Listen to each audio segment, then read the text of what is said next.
The Amaila Hydropower Project is undisputedly Guyana's single largest transformative development project since it became an independent nation 47 years ago. The project to date has attracted the attention of some of the most prominent foreign investment companies.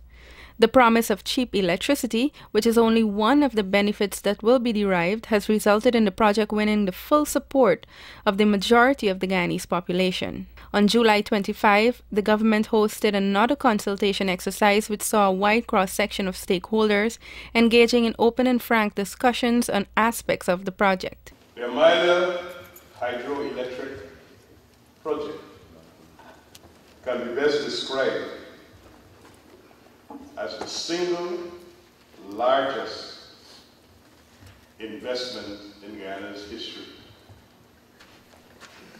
It can best be described as Guyana's largest developmental project, and by no means a project that can be treated very lightly. The harnessing of hydropower has been an age-old dream of generations of Guyanese.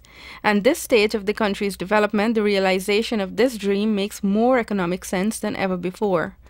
We are very close to realizing this dream of generations of Guyanese to obtain electricity at a very cheap rate, to develop a strong manufacturing sector, to create thousands of jobs and better paying jobs, to improve the skills and the education capacity of our people in every area, to improve our health services, to improve delivery of services, and to make it cheaper to deliver many of these things. Into agro-processing. I grew up in the PPP, listening to Chetty Dragon over and over talking about moving our agriculture to an industrial base and having agro-industries in our country. That was not possible without cheap electricity. And here again, we have an opportunity of going in that direction. In our circumstances, we produce electricity using petroleum fuel in engines of up to 5, 6, 7, 8 megawatts. And in that, it is about the economic situation for us. It's very similar, and we have about the same cost structures as people in Jamaica and Barbados, essentially. Using heavy fuel oil, generation costs of today's prices for fuel, petroleum, comes in at 25 cents per kilowatt hour. And using diesel in the smaller engines, half a megawatt to 3 megawatts, say, it comes in between 30 to 37 cents a kilowatt hour. And that, in spite of all that is said, that is not better in our particular circumstances. The conversion rates are standard for what the equipment manufacturers have attained. It's not, at this moment, we can't better those generation costs. Amaila holds the possibility, and the documents we have written up with Amaila, in spite of the high cost, it comes in at no more than 12 cents per kilowatt hour. So that is what we've been aiming for. That is what our country will lose if we don't go forward. There have been two earlier attempts to develop a hydropower facility, once in the 1960s and again in the 1970s. However, these attempts never materialized. Recognizing the importance of this project, the government has piloted a bill to amend the Hydroelectric Act. However, it was unable to garner the support of the opposition. There is no doubt that the national consensus is that this project is critical and is needed for the economic transformation of Guyana. And if we trace the trails of history, which I did a few days ago in the National Assembly, we would see that every single president of this country spoke extensively in support of the Hydro Project. Every single economic planner, minister, or finance minister spoke conclusively on the viability and importance of this project for national development.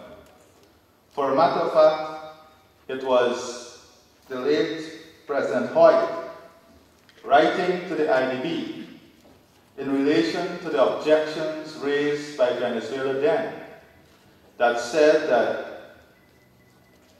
the economic viability, sustainability, and technical viability and sustainability of this project has been determined and unquestioned in terms of the positive outcomes it will bring for Guyana. And those are all in our historical records in relation to this project. So if there is one project that has built-in national consensus, built-in national support, it is this project. And that support is not because of any political party or any government. That support is based on a proper and thorough analysis of the economic realities and economic benefits that can be derived out of this investment. According to an IMF report, the Amaila project will save residential, commercial, and industrial GPL consumers approximately US $3.5 billion over a 20-year period and afford a US $90 million on the country's fuel importation bill. If you look at the cost savings that Guyana would derive from this project, it far outweighs the annual repayment for the project. Far outweighs. Far. There is no comparison. So the sustainability of the project from a national perspective and a project perspective is unquestionable. Now if you look at the scenario of having a reduction of 40% in terms of tariff and translate this to ordinary man, let us say somebody in this room or outside this room is paying an electricity bill of $5,000 per month now. As a result of this project, that family stands to save $2,000 on that bill, which would effectively mean that instead of paying a $5,000 electricity bill, it's $3,000, a saving of $2,000. Let us take a family paying an electricity bill of $8,000. That family would save approximately $3,200 on their electricity bill and would now pay $4,800 instead of $8,000. That is the type of impact this project brings to the ordinary people of this country. I know there are many small businesses people here. Let us take a small business owner, a man, a family who maybe has a little food outlet, selling cold stuff and fresh food. They pay approximately $15,000 per month in electricity. As a result of this project, that family, that small business family, would save $6,000 per month on their electricity bill. Shortly after President Ramotar took office in 2011, several organized engagements were held with both opposition parties on the project. This was done with the aim of realizing a project that is truly national. And I will be bold to say today that the information that we have given to the opposition, I will say, I believe that they have as much information on this project as we ourselves have on it, because we shared almost everything, if not everything, with them to convince them. And I have always been of the view in those meetings that we held that the opposition supported this project. I felt very strongly that they had supported. There might be one or two of them who were doubting Thomases. Even the Bible had its own doubting Thomases. And that is one of the reasons we hope that the meeting with the IDB would have convinced them that everything was across the board. We even organized meeting with GPL management and them alone, with us not being there, if they felt that the GPL management might not want to answer certain questions if we were in the room. The most recent engagement was held on July 26, when members of the board of the Guyana Power and Light Inc.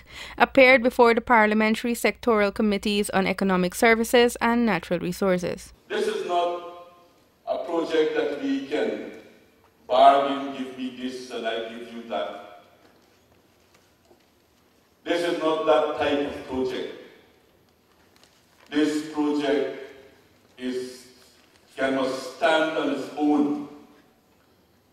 It must be recognized, the importance of it to the future development of this country must be recognized by all. And I said that all should buy in to this for us to see where this can lead us and where it can take us. I think the comments made the argument just now, but for the sake of emphasis, I want to repeat it. One, that to talk about the debt that we are going to incur here is not talking about the debt that so oppressed us in the past because our economy was minuscule. We have now a much bigger economy. Secondly, the savings alone from this project will be enormous, not for the country as a whole and for the individuals in the society. The forum ended with a number of stakeholders representing umbrella associations, networks, and civil society groups declaring their full and unequivocal support for the project. At the end of the 20-year period, the country gains an asset. If we were running on fossil fuel for free, an asset for free is paid off. If we were running on fossil fuel, it'll be a consumption that's now flow all the time. We've got nothing to show for it at the end of 20 years. I think this is a very important aspect. Hydro projects last for 100 years or more. From those presentations made to the private sector, I am personally convinced, and I know most or all of my colleagues in the private sector, we're convinced of the soundness and the feasibility of the project. This project is crucial for the development of the country. It should be apolitical because of what it will do for us not only now but in the future. The fact that there is issues still to be resolved between the politicians is not a matter which I could resolve, and I'd certainly hope and wish that they can get on with it by ensuring that this tit for tat is removed from the process. Thank you. I think the project is a good one because Guyanese on a whole would benefit. I would benefit because I would be paying less GPL bill. I think it's a good thing indeed, yeah, because a lot of times, well, I don't know, but on my west side of how we live in a steady time, we get in blackouts, and I think it's a good thing indeed, and we really could go with the project once. It's good. and I know it will benefit actually the whole country. I supported the project. I think Guyana needed this a long time ago. And I would welcome the idea that we have to put the project on board. And I think we have to go beyond politics and try to get issues that are good for the country and good for the people more in the front. And let's go. I don't think we can do too much horse trading with important projects of this nature. All what I've said today, Guyana, all Guyanese have already understand and know this. And the only thing that the hydro project can do for Guyana is good. It will definitely bring down the cost of electricity and allow not only manufacturers but all Guyanese to benefit from this. This project is a win-win situation, and I would like to encourage all Guyanese and more so combine opposition to put Guyana first, not politics. Put Guyana first, and this is a project for Guyana and Guyanese. After the consultation, I think if everything is ironed out, it should benefit Guyana, but I think there's a lot more that needs to be done before we actually have the confidence or the buy-in from everyone in the society. I believe it's an excellent project. Guyana needs to be developed, and having come back from South Africa, I believe that it's on the right direction, the right path, and like he said, I believe that we just need questions needs to be answered before there's complete buy-in from all stakeholders. But it's an excellent project, it's just that the clarity needs to be achieved. The Amaila Falls project will shift Guyana's resilience and thermal energy to renewable energy.